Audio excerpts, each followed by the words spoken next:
Alors, on me demande de faire une petite vidéo. Je sais pas si ça va partir en guidance ou pas. Peut-être, parce qu'on m'a demandé de préparer deux,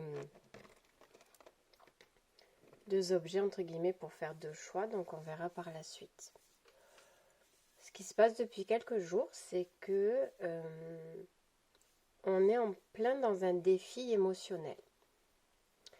Que ce soit énergétiquement parlant, mentalement parlant ou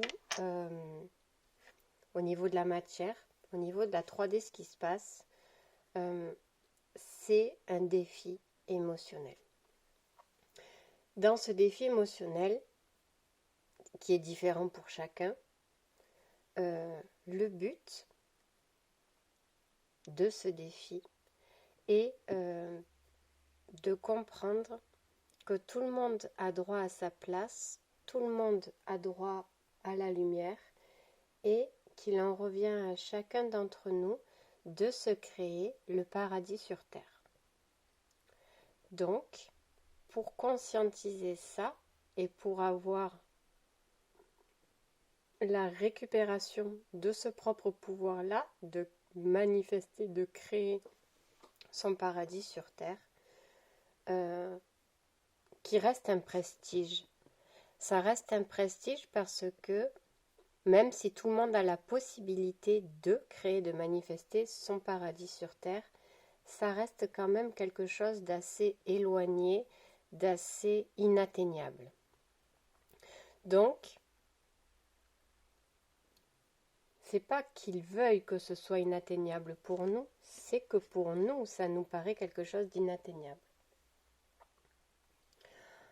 Bien évidemment que pour créer ce paradis en nous et autour de nous, il faut être connecté à soi.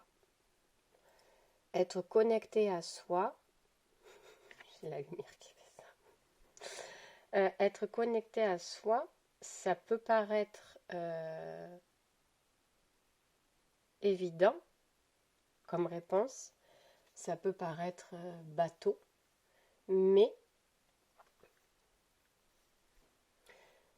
ça suffit même pas en fait, parce que être connecté à soi quand il y a les tumultes extérieurs, etc., etc., c'est bien beau, mais c'est comme si c'était l'étape d'après qu'il fallait conscientiser. Commencer en fait à conscientiser pour pouvoir récupérer certains outils. Je vous explique. Vous êtes en l'état que vous êtes avec vos mal-être, vos problèmes, etc. Et vous arrivez déjà à vous connecter à vous recentrer à vous aligner en vous. C'est-à-dire qu'il y a une tumulte extérieure, il y a du brouhaha, etc., etc. Bam, vous avez déjà accès, entre guillemets, ou conscientisé que c'était important de se recentrer dans son cœur pour que le brouhaha ait moins d'impact. Sauf que ça, une fois que c'est fait, une fois que vous l'avez compris, que vous savez que il faut se recentrer en soi, maintenant on vous dit et après. Parce que le fait de se recentrer en soi pour justement ne pas se laisser entraîner par cette vague de tumulte extérieur qui vient un peu perturber, au bout d'un moment, si on n'agit pas, ça y est, la lumière fuit, ça devient un peu entre guillemets une fuite. Il y a du brouhaha, etc., etc. Je me raligne à moi.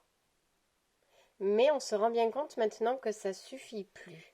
C'est-à-dire que le brouhaha, il est sans cesse, sans arrêt. Quand je dis brouhaha, ça peut être énergétiquement parlant, certaines attaques d'énergie basse.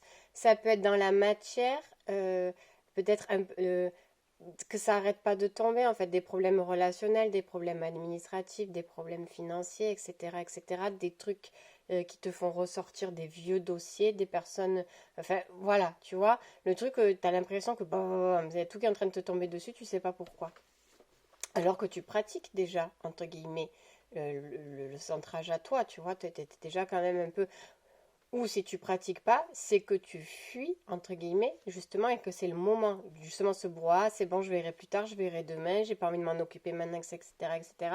Le fait de procrastiner, là, dans cette expérience-là, te dit que tu fuis et qu'il est peut-être temps de passer à l'étape l'étape de se centrer en soi. Se centrer en soi, en vrai, il y a plusieurs techniques, il y a des choses sur YouTube qui permettent même une méditation ou un temps de calme en soi, en fait, le temps de se réaligner, en fait, tu vois, voilà. Donc, c'est pas un truc de fou qu'on vous dit à partir du moment où vous savez déjà vous réaligner, pratiquer des séances de relaxation, de détente, ou vous arrivez à vous couper de l'extérieur, peu importe votre moyen ou votre outil, déjà, c'est que vous êtes déjà dans le pied dans l'alignement de soi. On n'est pas là pour parler niveau, etc., etc. C'est juste le process, voilà, vous arrivez à faire ceci, c'est déjà très bien. Mais, une fois que ça c'est acquis, parce qu'on part du principe qu'entre guillemets c'est acquis, vous savez qu'il faut vous déconnecter de ça pour pouvoir vous reconnecter à vous, pour pouvoir lâcher, etc., etc.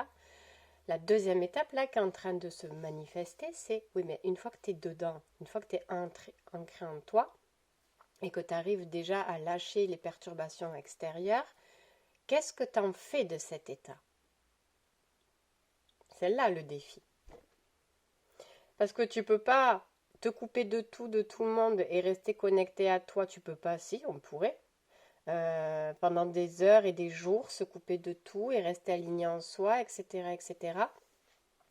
Mais quand tu reviendrais, entre guillemets, à la matière, au monde physique, ben, on te referait envoyer une autre vague parce que de cet état-là, il faut que maintenant tu ailles chercher ce que tu fais de cet état. C'est-à-dire, il y a beaucoup de stress, beaucoup d'angoisse, beaucoup de problématiques autour de toi. Tu es là, tu te centres en toi, peut-être même que tu as des outils, tu te rends compte que ça fait miroir vis-à-vis de toi, de certaines problématiques, etc. Tu les traites même. Et puis tu vois que ça continue. Donc pour te montrer que là, pour le coup, même si tu n'as pas les outils, tu en es au même niveau que ceux qui ont les outils, entre guillemets. Tout le monde est pareil, là, c'est la même vague pour tous. Parce qu'il y a une ressource clé, une étape clé à comprendre là avec ce qui arrive. Donc, tu es là, il y a beaucoup de stress, beaucoup de machin, et puis tu vas te mettre à l'intérieur de toi, ben, peut-être le matin il s'est passé un truc, bam, tu viens te réaligner, tu travailles un peu, tu te sors de cette étape, puis tu reprends ta journée, puis bam, bam, bam, tu te refais, entre guillemets, machin, tu te remets en toi, et puis tu ressors, et puis bam, bam, bam, tu vois, ça fait ça, là. Tu comprends donc qu'il y a un truc qui va pas. Et que tu es en train de lutter contre quelque chose, en fait, qui est en train de t'épuiser aussi, clairement. Parce que dans ce défi émotionnel, le tout est de comprendre que il n'y a pas 40 solutions. Soit tu libères une blessure, soit tu guéris une blessure, ou soit tu comprends que ce qui est en train de se passer, tu pourras travailler sur toi pendant des heures ou te mettre à l'intérieur de toi, etc., etc., ça passera pas. Parce qu'il va falloir que tu comprennes aussi qu'il y a des moments, il y a des choses dans la vie qu'il faut juste accepter telles qu'elles sont. C'est pour ça qu'on te dit le fait de te recentrer en toi en ce moment, vis-à-vis de certaines choses qui se passent, c'est une fuite. Parce qu'il va falloir y aller en fait. Et accepter tel que c'est, parce qu'on te dit que de l'accepter tel que c'est, il faut l'accepter parce que même si ce truc te dérange, il est quand même parfait. Il est quand même parfait comme ça. Et deuxième effet, on te dit quand tu es dans tes états d'introspection, enfin pas ouais, on va l'appeler introspection, mais c'est vraiment pas introspection, c'est vraiment aligné en soi, aligné en ton cœur, etc. Et que tu te sens bien, qu'est-ce que tu peux t'apporter?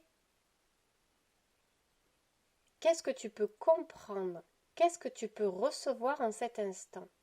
C'est-à-dire que ça ne se suffit plus d'être aligné en soi et d'être dans cet état-là. C'est-à-dire que maintenant, on te demande de l'entretenir. De l'entretenir, de le nourrir, de le laisser t'entretenir, de le laisser te nourrir, te laisser se déployer en fait. En actant quelque chose dans cet état-là. Ça reste assez difficile à expliquer comme ça et j'ai pas envie de vous donner l'exemple concret de ce que je suis en train de vous dire parce que ça resterait mon exemple à moi et que c'est perso et que j'ai pas envie de le partager dans le sens où j'ai pas envie qu'en le partageant, il y a des personnes qui se disent ah ben ça me parle, je vais le faire alors que c'est peut-être pas forcément la méthode adaptée pour vous en l'instant. C'est pas parce que des fois les choses vous parlent que c'est fait pour vous, que c'est dit pour vous.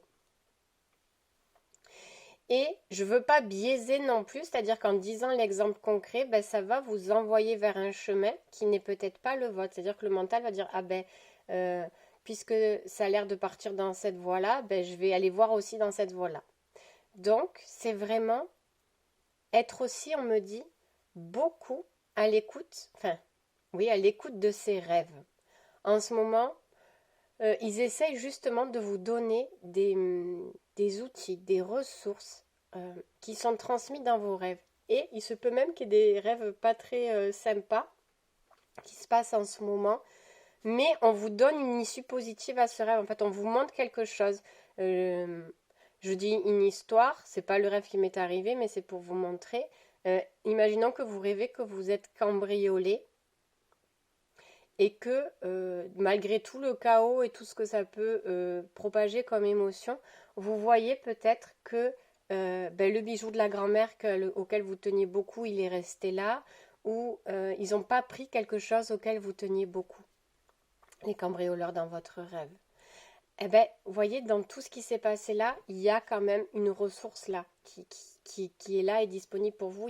Donc, vous voyez, c'est par rapport à, soyez bien à l'écoute de vos rêves aussi, des signes aussi dans le moment présent, mais parce que c'est beaucoup tumultueux en fait, la vague. Alors, il y en a, ça fait quelques jours qu'ils y sont, et puis pause, et puis ça va repartir maintenant, mais parce que tu as conscientisé ce qu'il fallait que tu fasses pour entretenir cet état-là, euh, eh ben, hop, parce qu'en faisant ce que vous allez trouver dans votre état-là, bien sûr que quand vous allez sortir de votre état d'alignement et de centrage en soi pour reprendre le cours de la vie, ça ne va pas empêcher en fait.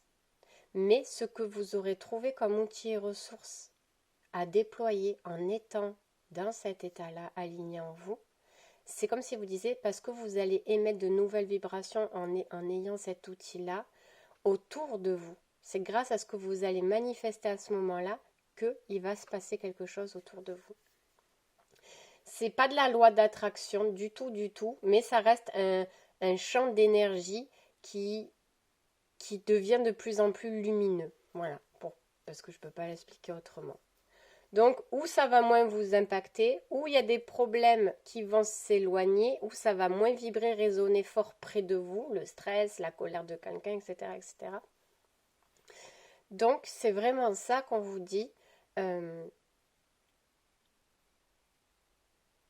de pas vous laisser, de pas abandonner. Là, il y a une vague, enfin, de pas vous abandonner. Parce que là, il y a une vague, etc., qui vient. Honnêtement, ce défi-là,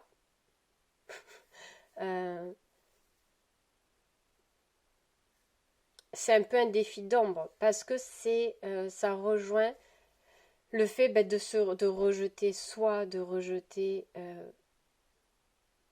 beaucoup de parties de soi, de l'écoute de soi. C'est-à-dire que même si vous êtes de plus en plus à l'écoute de vous, il y a des choses extérieures qui vont venir.